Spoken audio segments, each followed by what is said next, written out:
मेरठ की ललिता गौतम हत्याकांड जिस पर बवाल मचा हुआ है। एक और चंद्रशेखर आजाद मेरठ कूच करते हैं, पुलिस से भिड़ते हैं। एंग्री यंग मैन बने चंद्रशेखर आजाद पुलिस प्रशासन सब पर बरसते हैं। भीम आर्मी के कार्यकर्ता गरजते हैं।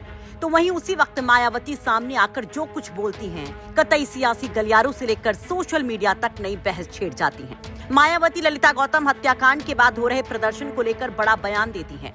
तो सवाल उठा कि कौन सही, सड़क पर उतरे चंद्रशेखर या दलितों के संघर्ष की एक बड़ी लड़ाई लड़ चुकी बहन जी मायावती?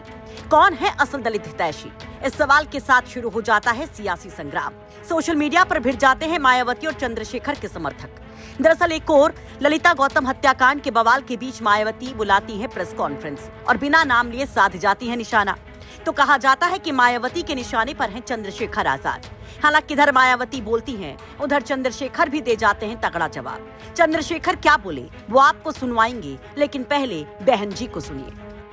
बाबा साहब अपने लोगों को सलाह के तौर पर ये भी कहते रहे हैं कि इन्हें किसी भी मामले में अपने ऊपर होने वाली जुल्म जाति के विरुद्ध लड़ाई कानून को अपने हाथ में लेकर नहीं, बल्कि कानून के दायरे में रहकर करना है। संघर्ष आदि भी कानूनी दायरे के अंदर रहकर ही करना है। और यदि मामला अदालत में जाता है और निचली अदालत में इंसाफ नहीं मिलने पर फिर इनको आगे सर्वोच्च अदालत में जाना चाहिए। ये सब व्यवस्था भारतीय संविधान में है, ना कि इसके लिए जिला मेरठ, जिला सहारनपुर, जिला प्रयागराज व जिला हरदोई आदि की तरह तथा आए दिन देश के अन्य राज्यों में भी सड़कों पर उतरना है। और जो भी ऐसे संगठन व पार्टियां आदि अपने संकीर्ण राजनीतिक स्वार्थ के लिए इन वर्गों के दुखी व पीड़ित लोगों को भड़काकर व गुमराह करके उन्हें सड़कों पर उतारती हैं और करते ये हैं ये लोग, ये जो विभिन्न पार्टियां हैं, संगठन हैं, उन्हें सड़कों पर उतारती है दुखी पीड़ित लोगों को भड़काकर गुमराह करके। और करते ये हैं कि पहले ऐसे संगठन व पार्टियां हिंसा व हंगामा व सड़क जाम जैसा बवाल आदि कराती हैं और फिर उनके मुखिया मगरमच्छ की तरह आंसू बहाने के लिए घटनास्थल पर पहुंचकर अपनी राजनीतिक रोटी सेकते हैं और उससे पीड़ितों को न्याय मिलने वाला नहीं है, बल्कि वर्तमान हालातों में ये इन वर्गों के लोगों की मुसीबत और परेशानी को और भी अधिक बढ़ाने वाला है। तो मायावती यहाँ पर कोर्ट का हवाला देती है। सीधे सीधे कहती हैं कि अगर निचली अदालत से न्याय नहीं मिलता तो ऊपरी अदालत का रास्ता संविधान में मौजूद है। वो सड़क की लड़ाई पर यकीन ना होने की बात कहती हैं कि न्याय पाने के लिए सड़क पर उतरकर कानून व्यवस्था बिगाड़ना सही तरीका नहीं। और यहीं पर निशाना साधी जाती है। कहती हैं कि कुछ लोग राजनीतिक फायदा उठाने के लिए पीड़ित परिवारों को उकसाकर सड़क पर उतार देते हैं। उसके बाद हिंसा, जाम, तनाव जैसी स्थिति पैदा होती है जो समाज के लिए अच्छा नहीं। इस पर चंद्रशेखर भी तगड़ा जवाब देते हैं। क्या कहते हैं खुद सुनिए। मेरे मन को ठेस पहुंची, इसलिए पहुंची कि आप तो लड़ नहीं रहे और हम लोग जान की बाजी लगा के हमारे कार्यकर्ता लड़ रहे हैं, पुलिस से डिटेन हो रहे हैं, गालियां खा रहे हैं और अपना पैसा खर्च कर रहे हैं। तो वो ये कह रहे हैं कि साहब ये तो जो मगरमच्छ के आंसू बहाने, आप भी आओ ना मगरमच्छ के आंसू बहाने, आओ तो समाज के बीच में। और वो कह रहे हैं कि ऐसा है, ये आंदोलन वगैरह नहीं करने चाहिए, अगर वो निचली अदालत से न्याय में सर्वोच्च न्यायालय चला जाओ। तो हमारी बहनों की अस्मतें लूटे, उनको नोचा जाए, उन पर पेट्रोल छिड़क दिया जाए, उन पर तेजाब छिड़क दिया जाए, उनको मारा जाए, उनको मार के लटकाया जाए, उनके पैरों में कील ठोक दी जाए, तो हम ये तमाशा देखें कि कब 10 साल बाद न्याय मिलेगा और कब पुलिस कार्रवाई करे। किस तरह कार्रवाई करिए आप जानते हैं ना। तो हम भी हाथ पे आधर के बैठ जाए, न्याय की लड़ाई ना लड़े। आप समझते, ये वो हमें सिखाना चाहते हैं, ये नहीं सीखना चाहता मैं उनसे। मैं तो उनका सम्मान करता हूं, हमेशा करूंगा, लेकिन आज उन्होंने मेरे मन को ठेस पहुंचाई है। समाज देख रहा है, समाज फैसला करेगा कि कौन समाज के लिए लड़ रहा है और कौन समाज से सिर्फ वोट का रिश्ता रखता है, इसका फैसला समाज करेगा। ठीक है, मैं बड़ी तकलीफ के साथ कह रहा हूं। और एक दूसरी पार्टी के नेताजी मेरी गाड़ियां गिनते हैं उनको बुलाओ और मेरी गाड़ियां गिनवाओ कि गाड़ियां किसके तेल के पैसे चल रही है, जरा गिनवाओ, उनको कहो जाकर देखें कि ये इनकी चमड़ी का मेहनत का पैसा है, इनके खून पसीने का, या किसी पार्टी का डीजल मेरी गाड़ियों में गिरा हुआ, उनको भी दिखाना चाहिए। जिस दिन, क्योंकि चुनाव है, आज शेड्यूल कास्ट के लोगों की जरूरत है, पिछड़े वर्ग के लोग जरूरत है, जिस दिन चुनाव खत्म हो जाएगा ऐसी लात लगेगी ऐसे नेताओं को जो लोग दूसरी पार्टियों में काम करते हैं, जिनके लिए साहब ने चमचा भी लिखी कि कोई पूछेगा भी नहीं होगा।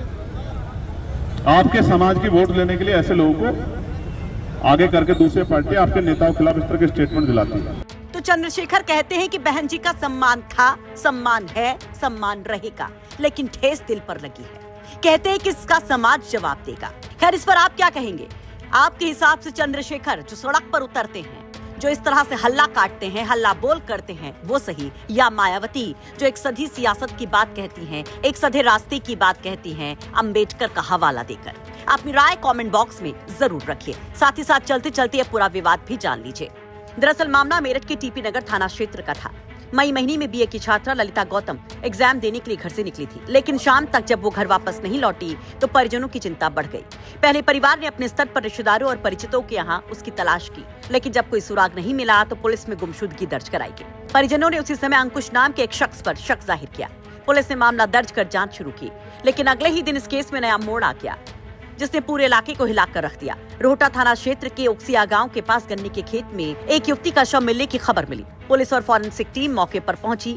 जान पहचान के बाद पुष्टि हुई कि ये शव किसी और का नहीं बल्कि ललिता गौतम का ही है। बेटी की मौत की खबर मिलते ही परिवार पर दुखों का पहाड़ टूट पड़ा।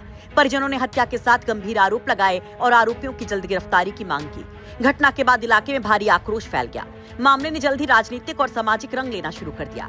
भीम आर्मी समेत कई संगठनों ने प्रदर्शन किया। पुलिस और प्रदर्शनकारियों के बीच में तनाव भी देखने को मिला, जिसके चलते अतिरिक्त फोर्स की तैनाती की गई। इधर पुलिस ने सीसीटीवी फुटेज और मोबाइल कॉल डिटेल और बाकी सबूतों के आधार पर अंकुश नाम के शख्स को पकड़ा। पुलिस के मुताबिक पूछताछ में अंकुश ने बताया कि उसके और ललिता के बीच में प्रेम संबंध थे। घटना वाले दिन दोनों साथ थे। आरोपी का दावा है कि छात्रा के मोबाइल में दूसरे युवकों से बातचीत देखकर उन दोनों के बीच में विवाद हुआ और गुस्से में ही उसने उसकी हत्या कर दी। एसएसपी का कहना है कि इस पूरे मामले में विवेचना सही ढंग से चल रही थी। परिवार भी शांत था और पुलिस की कार्रवाई से संतुष्ट था, लेकिन अचानक से कुछ उपद्रवियों की एंट्री होती है जो पूरे माहौल को बिगाड़ने की कोशिश करते हैं। मेरठ से उस्मान चौधरी की रिपोर्ट, यूपी तक। नेताजी मेरे घर आए अंगूरीबाग कॉलोनी में। मेरी माताजी ने खाना बनाया था। नेताजी ने जो मेरी माताजी ने बनाया था, पूड़ी सब्जी दही कचौड़ी दही बड़ा जो था सब खाया। नेताजी ने बैठ के पूरा आराम से सब खाया और खाने के बाद कहा कि और कुछ बना है। तो हमने मम्मी बुलाया अपनी माताजी को, तो उन्होंने पूछा क्या नाम है आपका? कहने मेरा नाम गीता। कहने बताइए कुछ और बना है? कहने जो बना था सब खिला दिया।